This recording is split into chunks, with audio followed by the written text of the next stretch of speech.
Hello, and welcome to another spectacular episode of Furries in the Media, the series that reviews video clips based on how the furry fandom is represented.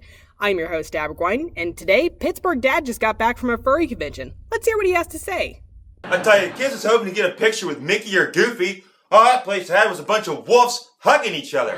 While the furry fandom did used to focus on mainstream anthropomorphic characters like Mickey and Goofy, the contemporary focus of furry fandom has since shifted to be more about fan-made content and personal connections to the furry fandom, thus why fursonas are so common amongst furry fans. I seen a guy dressed as a German Shepherd nuzzling a unicorn, a horse with bra and underwear on, a gazelle in jean shorts, a husky dog in a Buffalo Sabres jersey. I was half expecting to see Chuck E. Cheese making out with Kenny Kangaroo. Well, that's not too far off from what you could expect to see if you go to a furry convention. Yeah, that's about right. Well, maybe not Chuck E. Cheese and Kenny Kangaroo making out. See, this is what happens when them kids look on the internet. I don't think he's too far off base here either. From what I've seen, as the internet has experienced rapid growth in the last couple decades, so too has the furry fandom, to the point that I don't think it's much of a stretch to say that furry fandom is steadily becoming more of a mainstream phenomenon these days. Zootopia. I was talking to this one guy, right? Real nice guy, normal, works downtown as a lawyer. He comes out of the bathroom dressed like a cat. Starts playing with a ball yard for 15 minutes. As Pittsburgh Dad has even seen for himself, normal people with normal jobs can even be furries too. Furry is something that can appeal to anyone from any walk of life. I told the kids, don't touch nothing. I don't want you getting rabies. Aw, you didn't have to worry about rabies while you were there. Rabies vaccinations are included when you register for a furry convention. Now, trying to convince the attendees that they should shower at least once during the con, that's a whole nother beast. And I seen one man dog lift his leg. I grabbed a newspaper, told him to get outside. Ain't gonna be peeing in the convention center. Baseball card show here next week. I want to go too. Hey, good on you for getting on him about that. Unfortunately, not all of them are housebroken.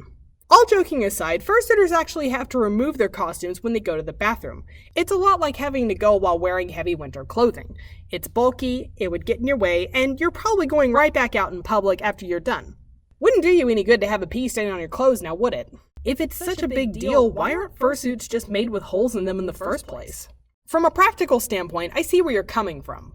But there are strategically placed holes. Yes.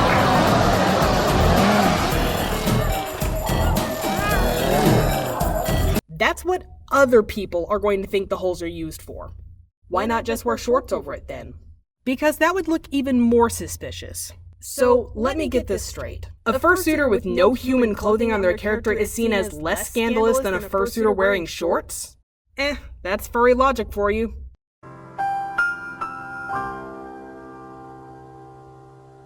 I seen one walking in 7-Eleven buying a pack of cigarettes. I says, animals don't smoke. He says, I'm part human. I says, you're part idiot. Well, it's tempting to think that the sort of people who would go to a convention dressed up as an animal would see themselves as only part human. But in truth, most furries see themselves as fully human. Seeing oneself as something else besides human is a trait that actually better describes Therians and other kin, not furries. I was hoping Bob Barker'd show up, get everyone spayed and neutered. We do not speak of that evil man in this household.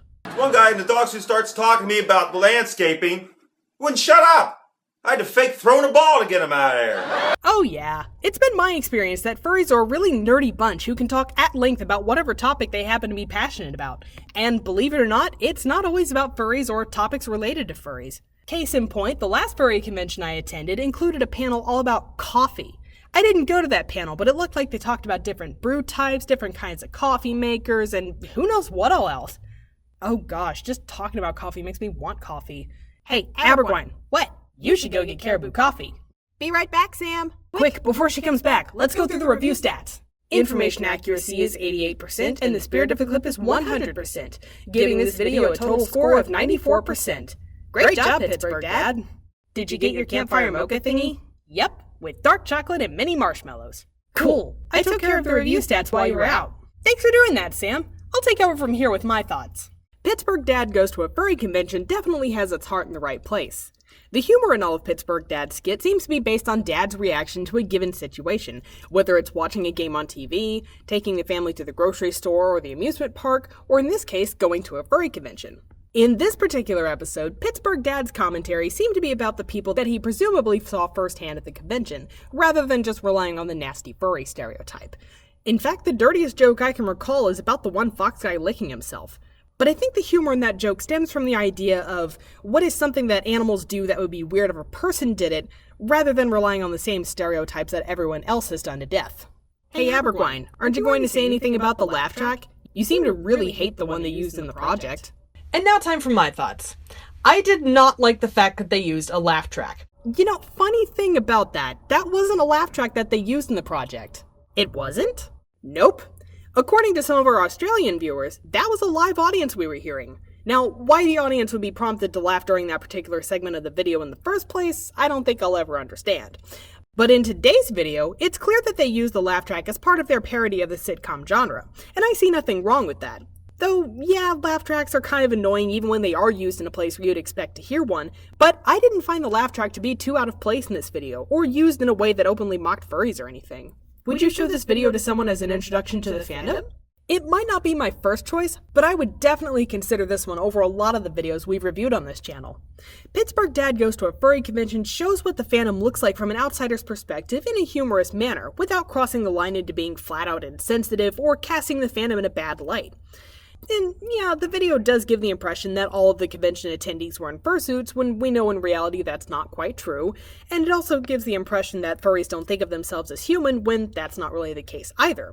But I think the video captures an accurate portrayal of the types of people that you'd likely see at a furry convention, and it also gives us furries a good idea of what our fandom must look like to the outside world. So, yeah, it's not a 100% perfectly accurate depiction of furries, but I think that could be overlooked because it's pretty clear that they take a warm-hearted stance towards the furry fandom in their video. Are there any lessons to be learned from this video? Even though it's a pretty high probability that they took some liberties in describing what actually happened at the convention that Pittsburgh Dad attended, I'd say the big lesson to take away from all this is that we just need to remember that even at a convention, we're still in view of the public eye, and we need to be mindful of our actions, because next time, it could be someone a lot less forgiving than Pittsburgh Dad talking about what they experienced at a furry convention.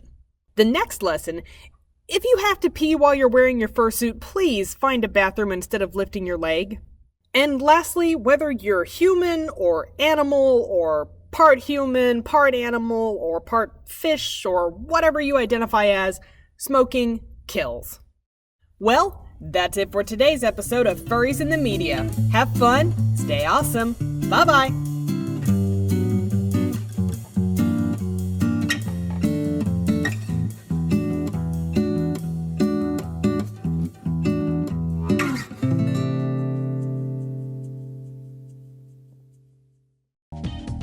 Think smoking makes you look cool? No way. What are you looking at?